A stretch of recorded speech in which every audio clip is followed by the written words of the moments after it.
What do we got here? I have John F. Kennedy's cigar box he used in the White House. Wow, Pops, check this out. This is John F. Kennedy's cigar box. Sure is. And inside are the remaining unsmoked cigars. Wow, really? John F. Kennedy brought this cigar box to the White House, so it was in the Oval Office. I own the private museum, and I'm trying to raise money to get into a bigger facility. I'm asking $95,000, but I'm not sure how low I'll go. I'm just gonna kind of feel it out when I get in there. So where did you get it? Mrs. Lincoln, as personal secretary, befriended a man named Robert White, and she gave quite a few items to Robert White. So I made a private deal with the White estate to buy some of the items. All right. His personal cigar box sold for over $500,000 to the guy who owns Cigar Aficionado magazine. It did, but he didn't use that one. This is the one he actually used. This is the auction catalog, and there is a picture in here. Okay. The box contains 11 hand-rolled cigars wrapped in clear plastic. What do we got there?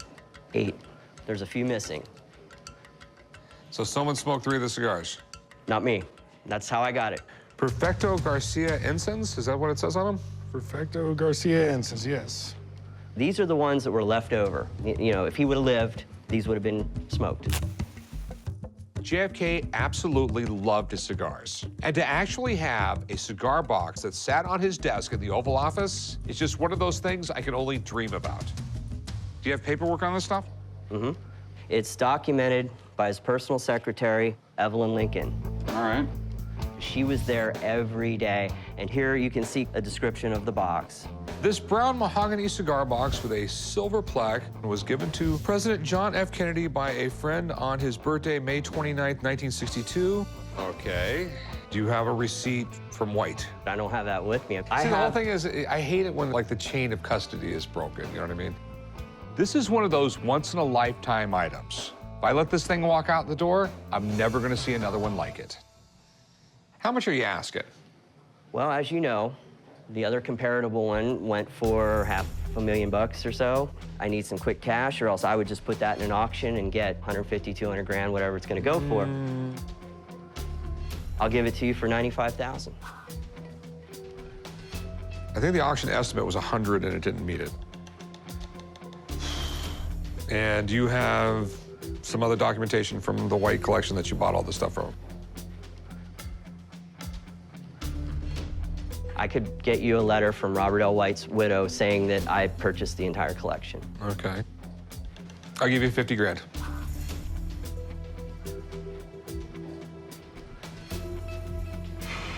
I can't do that. That's cash right now. 70. What do you think, son? I wouldn't pay more than 50 grand, Pops. It's up to you.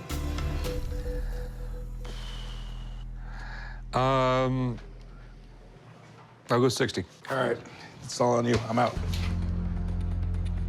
65 and you got a deal. 60 grand. I'll give you 30 now. Give me the rest of the paperwork. I'll give you the other 30.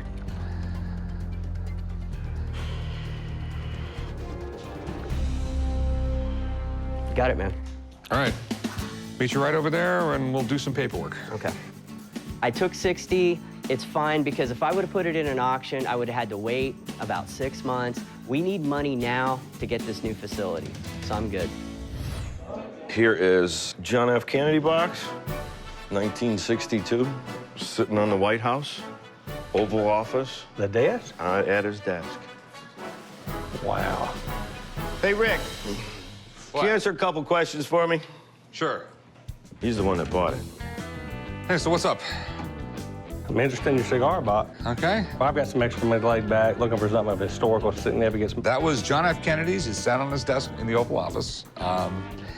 This is the one he put the cheap cigars in.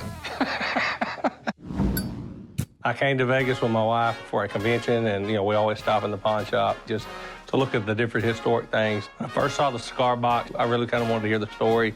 I love history. It's a kind of a hobby of mine. You know, maybe we can work a deal out. The day before the whole Cuban embargo thing happened, he had Pierre Salinger go around the entire D.C. area, bought all the types of Cuban cigars he liked, and he kept those in his cigar humidor. And he put this one on his desk and put the less expensive cigars on it. These are the cigars that he was handing out that were sitting on his desk. I think they might be a little dry now. But this is the one that actually sat on his desk. I got letters when they inventoried the thing, paperwork up at the gazoo. This is letters right from his secretary, day after he passed away. And then Robert White actually bought it, and there's paperwork on that too as well. Yeah, you rarely get this much paperwork or something. Once in a lifetime piece. It really is. In terms of presidential memorabilia, this is practically the best. I mean, there will never be any more cigar boxes owned by JFK. And this is the only cigar box he placed on the Oval Office desk. And that's why it's valuable. It's a one-of-a-kind, just like me. What are we talking price-wise here? I mean, You know, I'll take 80 grand for it. 80. 80,000. I was thinking more like 60,000. No, because I would lose money at that. His personal cigar box went for, I think, $500,000. And this is his other one. Give me 80 grand for it. I mean, it's John F. Kennedy's cigar box. I mean, That's quite a bit of money. it's a pretty amazing piece of history, though. Well, what about 70?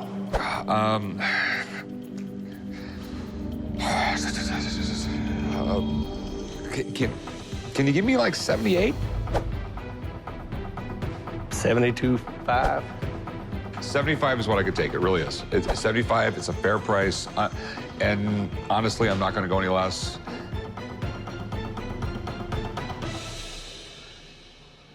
$75. 75. Write them up. Like, Got a deal, boss. Honestly, it was pretty cool having JFK's cigar box in the shop. And I'm a little sad letting it go. Luckily, I made $15,000 off this one deal to help me get through this difficult time. Hey, how can I help you? Well, I'm looking to sell the unedited Dallas police report of the JFK assassination. Really? Yes. So do we have the person who actually did kill JFK on these? Wish I'd had that. I'm here at the pawn shop today trying to sell my complete, unedited Dallas police report of the JFK assassination. I don't know how many images are actually on the films, I just know there's a lot. Just looking at the film up to light, you can see it looks pretty clear. I'm hoping to get $15,000 for it because I know it's rare and you just don't run across this every day. Okay, pretty cool.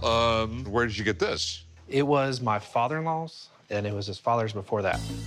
So when JFK was assassinated, the FBI wasn't as large as it was today, okay? So the Dallas Police Department considered this their investigation, but the FBI also decided they were in charge, and multiple other government organizations decided they were all in charge. So that's why there were so many different reports done. So it makes sense they put it on microfilm. This is an amazing way to preserve stuff. Made it a lot easier to look through microfilm for different documents than trying to sort through volumes and volumes of paper. You mind if I spool it out some? Go ahead.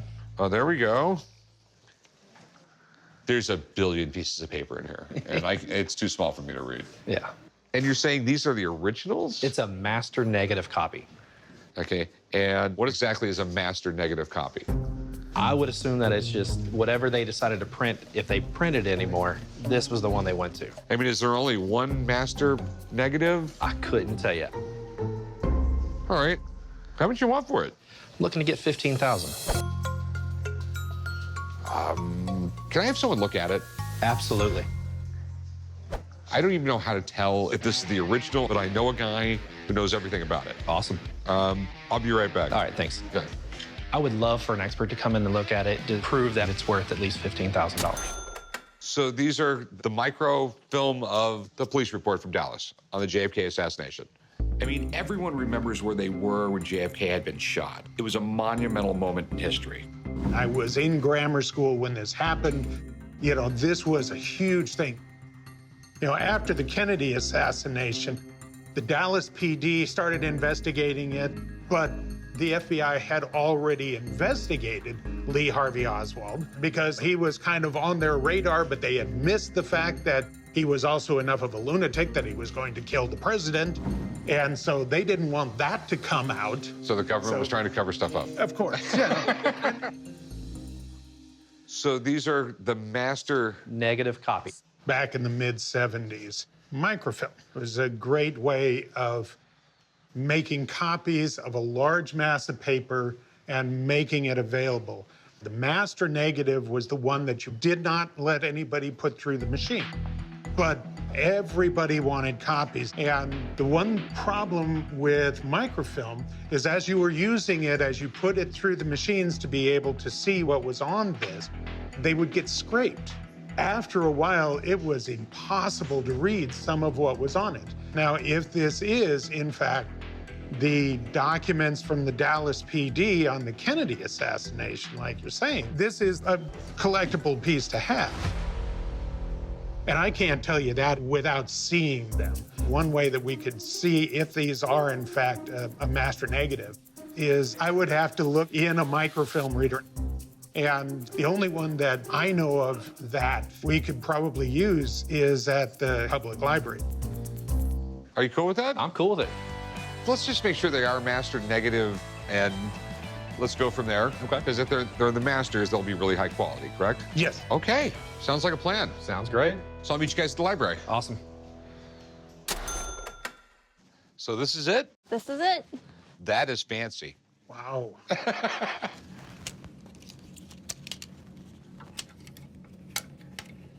So this is the beginning. So go ahead. Okay. Oh, this is cool. Wow. I want to see conspiracy stuff right here, okay? Oh, here we go. Look at this, guys. Files of the evidence connected with the investigation of the assassination of John F. Kennedy. I'm just trying to find out who actually shot him. These are statements of people that were there. About 4 months ago, I received a call from an FBI agent who wanted to know about a slip of paper with a phone number on it. Conspiracy stuff right there. Now, this is the sort of thing where you can go through and actually just sit there and read every piece of information. Oh, this is pretty cool. I guess this is like what they took from Lee Harvey Oswald. Italian 6.5 rifle, released. Live round 6.5 shell. And this is the actual evidence. I mean, I could look at this stuff for days. Master negative. There it is, right there. Yeah, it's master copy. And having worked with microfilm, this is a very, very nice copy. But a lot of this stuff, and probably all of this, is publicly available online. All right, so this is definitely super high quality. Yeah, it's a master negative. All right, well, thanks, man. I appreciate it. Not a problem. What I'll be doing is figuring out who killed JFK. Hopefully. All right, so I'd give you $1,000 for it. I can't do it. I mean, well, no, the thing is like, I don't even know if I'd be able to sell it. I mean, I'm almost buying this for myself. Yeah, I mean, what's your bottom number? I can do 10 grand. I'd give you $2,000 for it. That'd be like tops. Yeah, I can't do 2 grand. Probably a good thing, because if I bought that, I'd end up buying one of those. And so, okay. Let's go find the librarian so she can take that out of the machine. I don't want to mess your stuff up. It's amazing that I got to see this finally, but I wasn't gonna let it go for 2,000. The sentimental value is pretty high. It's worth more than that to me. Hey, how's it going? How's it going? I have here a campaign hat from the 1960 Democratic Convention and a campaign poster from 1960 from Kennedy's campaign. One thing I don't like about Kennedy, he went around bareheaded. Before he was elected, everybody wore a fedora. Since Kennedy, everyone stopped wearing fedoras and sort of screwed up the whole hat thing. I think in the 70s and the 80s, I was the only one that did. It's because you have no style. Shut up, Rick. Kennedy was our first Catholic president, which as a Catholic I admire, but my politics are different from his being a Republican. I'm hoping to get $600 for the hat and a few hundred for the poster. So where did you get this? Well, I bought both of these from 2 different political collections. This was kind of the standard poster that Kennedy put out in his presidential bid in 1960. The hat's a little unique because this comes from the last real open Democratic convention you've had. You could see he's running on his looks and the youth. Well, that's what basically won it for him. He was the first candidate for president ever to really embrace television. Do you remember this campaign? I can remember little bits about his son. I was in the military at the time. Kennedy was a Navy man. That's right. And that's how come I voted for him. JFK was a young, charismatic president, and he inspired the nation. And now his memorabilia is insanely collectible. But it might be tough to find a buyer for stuff in this condition. Your hat has seen better days. The problem is they printed this on really cheap paper. It was never meant to last, so we have this thing right here literally Deteriorating in front of our eyes. I mean, the poster is in pretty good shape. One little tear, which is pretty common for election posters because people didn't take care of them back then. How much do you want for these? Well, the poster I'd like $250 and the hat $600. Ooh. That's a lot of money. Kennedy items are extremely collectible. They had an auction of a lot of the stuff that was left behind as golf clubs went for hundreds of thousands.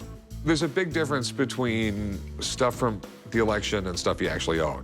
And there was a gazillion of these posters made, and a lot of them were kept. So what do you think, Rick? I'm thinking $200 for the whole kit and caboodle. I was thinking $250. That was what I was thinking, damn it. Could you go up to $400? I'll go $250. That's what I can go. All right. Okay. All right. It's a deal. Thank you, sir. I didn't get as much as I would like, but I spent less than $200 on both items. So I'm ending up on top. What do we have here? How would you like to see a nice piece of history? I always like to see a nice piece of history. Great. Well, I brought in a letter from the White House signed by John F. Kennedy. August 27th, Yes. 1963. This was the day before the Martin Luther King March. And this letter actually calls for 1,000 troops to be dispatched. This is pretty amazing because most of the time you get letters from a president or something like that, it's like, did you get my dry cleaning? Right. This is a letter that President Kennedy sent to the Sergeant of Arms of the U.S. Senate and the House of Representatives so that there would be security for the Martin Luther King March on Washington. I bought this letter in an auction, and I paid substantially less than I think I can get for it. It appears that there will not be any need for troops at the Capitol, but certainly it is prudent to have them available, and we are glad to comply with your request. Wow. Where did you get it? I got it in an auction, and the individual who sold it to me was a widow of this man, Joseph Duke's best friend. Okay. This is historically important because you have a little teeny window into the psyche of JFK before this happened, which makes it interesting. This is the day before the largest civil rights march in the history of the United States. It was 1963. You have a bunch of white-collar conservative guys who thought there was going to be a revolution in this country.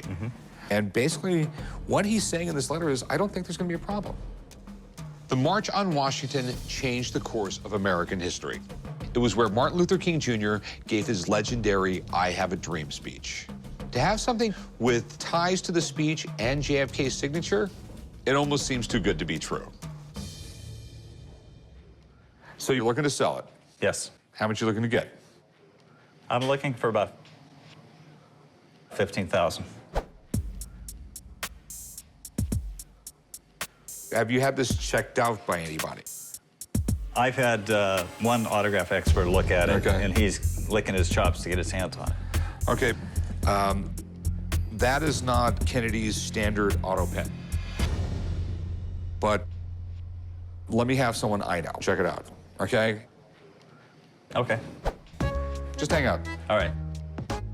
I'm totally confident that this letter is going to be proven to be authentic. Otherwise, I wouldn't have brought the letter here today. Well, this is it.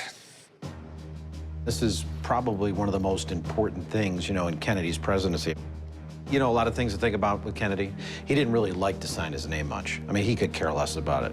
But if it's important enough, and if it matters, then I think he would do it. No doubt about that. Okay. Well, do your magic.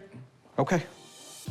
The first thing I want to do is we're going to look at the signature and check out and see, first of all, if the ink's real. Right. And what I'm going to look for here specifically is overlapping. And that's something you don't get with a stamp or, with a print. So here's one right here. And I could see it perfectly. So we've got that. Okay, so we know the ink's live. Next thing I wanted to do was pull up some authentic versions from this period.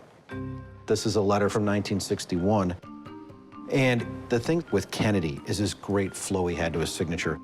He's got these humps going here, and then he just stops, drops down the Y. He had the same type of formation here. So what's the verdict? It's real, and it's awesome. Yes. It's probably one of the best Kennedy pieces I've ever seen. Okay, so what do you think it's worth? Well, the autograph is beautiful. We're talking almost a perfect 10, and that means a lot to collectors. I put the value right around $10,000. Okay. All right, you're the man. Yep. Good luck. Yep. Thank you. Thank you. Thanks. Appreciate it. You know, most of the JFK stuff I've seen is he's just saying thanks for the book or thanks for the nice gift. But in this, we're talking about the Civil Rights March. I mean, that's kind of a big deal. It relates to a huge part in the history of the United States. You know, I'm not going to pay you 15 grand. Okay. I will pay you 6 though. But you heard the experts say that this JFK is probably the best content letter he's ever seen. Yes, and that's why it's worth 10 grand instead of 1 grand. But it doesn't make it the Holy Grail. So You can't come up? I'd go 65.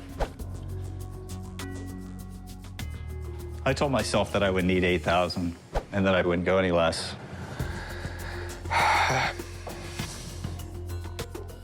That's more than I want to pay. Change your mind, come back and see me, man. All right, thanks. All right, have a good one. All right. I felt like I was offered a lot less than I can get for it in another auction. I don't really need the cash that much. I mean, I can hold off and wait maybe until the value goes up. What is this? This is a letter from President John F. Kennedy sent to my dad, thanking him for the wood carving that he carved, portraying John F. Kennedy during the 1960 debates with Richard Nixon. Okay. In this case, it's from Senator Kennedy because it's dated January 13th, 1961. Still had another week before he was going to be president. Exactly. Wasn't quite there yet. My dad was well known in the wood carving field. He judged many shows, taught wood carving classes, and even wrote a book. He was commissioned to do the carving, and it was given to President Kennedy as a gift. I'd like to get $2,500 for both of them, and the least I'd take is $1,500. Mr. Cecil Wakefield, thank you so much for your thoughtful and interesting gift, which you sent to me recently. My staff and I have many interesting comments on the wood carving, which portrays my typical television stance. Sincerely, John F. Kennedy.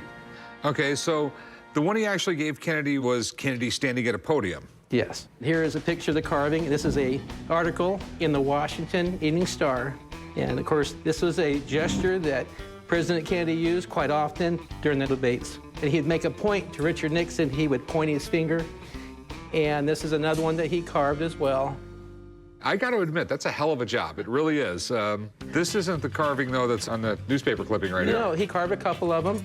Okay, so your dad was an artist? Yeah, he started in the 60s. He taught wood carving for many years, so that was pretty much his life, wood carving. That's really, really cool. I've gotten a lot of Kennedy stuff in the shop, but this is definitely my first carving. I wish he had the original carving, but a signed letter from JFK is almost as good. So have you ever had this checked out? No. Okay. You have to realize this is January 13th, 1961. In 1 week, he's going to be president of the United States. Pretty busy guy at this moment. And he doesn't have a chance to sign all these things. I mean, there's a million people wanting him to sign his name. So the majority of the stuff is auto pen. When it's auto pen, it's not worth money. So what do you want to do with this? I was looking to sell it. How much? I think about $2,500. Okay. An actual letter signed by JFK with some personal stuff is not out of the question. Let me take a closer look at it. Okay.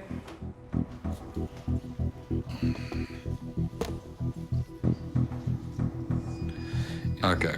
If you sign your name and you'll look, right at the end, you'll just see a little wisp coming off the paper. It thins out and it comes to a point. An auto pen, it's very even pressure and they don't wisp up. This is auto pen. The thing is, it's got to be actually signed by him. So I'm sorry, but there's nothing I can do with this stuff. Not good news. It's not good news. I mean, and I wish I could give you better news, but the facts are the facts. Thanks for showing it to me, Hey, though. thanks. I mean, really, your father was really talented. Thank you, thanks. Well, when I found out that it was auto pen, I was pretty disappointed. I always felt that he had signed it, but it sure is a real nice family heirloom that I can keep and pass down to my kids. Hey, Paul, what's up, man? What's up, Corey? How are you? Doing good? I got something cool for you. All right, what do we got? I have the invitation to John F. Kennedy's luncheon the day he died. Oh, wow. Okay, so, and this is the That's the actual ID badge that you would wear inside. the airport reception when people were greeting him. Okay. People would actually pay money and be at a little small reception. Kennedy would be in there for all of maybe 5 or 6 minutes and then walk out, and these people all got to say that they had drinks with Kennedy. That's awesome. I came down to the pawn shop today to sell my JFK memorabilia. I kind of like history, but I'm more interested in like the conspiracy theory on all that went on with it. I want to sell the JFK memorabilia because every time anybody comes into my office, they always want to sit there for hours and talk about the assassination. Wow, that's not something you see very often. This right here, he was actually on his way to. Oh, isn't that crazy? Definitely looks original. At a luncheon in honor of President and Mrs. Kennedy, Friday, the 22nd of November at 12 noon, the trademark. November 22nd, 1963, he was gearing up for his re-election campaign. Right. There was a few places that he could have gone. I think the day of, they had changed it to this venue. Yeah, they switched the location. Which switched where his car was driving. It's something that conspiracy theorists fiend about. But it was arguably one of the most significant days of the 20th century. It forever changed this country. Absolutely. John F. Kennedy is one of the most popular presidents we've ever had, and collectors love getting their hands on anything with his name on it. But there's a ton of his stuff out there, so if you want to get the big bucks, you really have to know what you're looking for. So one thing we're missing here on this is that it's not addressed to anybody. Yes, I know. Okay, so this is one of the ones that didn't go out. Because it didn't go out, doesn't that make it more rare? It wouldn't be as rare as if it was addressed to, a really big political figure or somebody, Celebrity or something like that. Right. I mean, we could talk about this stuff all day, but tell me what you're looking to do with it, man. I want to sell it. Okay, what are you looking to get out of it? Both of these things together, somewhere around 800 bucks. Okay, it's a very grandiose idea, my man. I'll be realistic with you. Okay. I'll offer you $100 for it. Because I've got a few pieces in the shop that I can put together with this and make a big thing and make it actually worth some money. Yeah, but this is Kennedy. What about 600 bucks? It is in really good shape. I'll go 150. That's the most I'm gonna pay. It really is. I will go jump on my computer and find some cooler Kennedy stuff for less money. What about 300? I'm telling you, I'm about to drop down to 125. All right, let's stop there then. I'll take the 150. 150? Cool. I'll meet you right over there. Do some paperwork. Cool. I wish I would have gotten to see Rick today because he likes the presidential stuff a little bit more than Corey does, and maybe I probably could have got a little bit more, but 150, not too bad.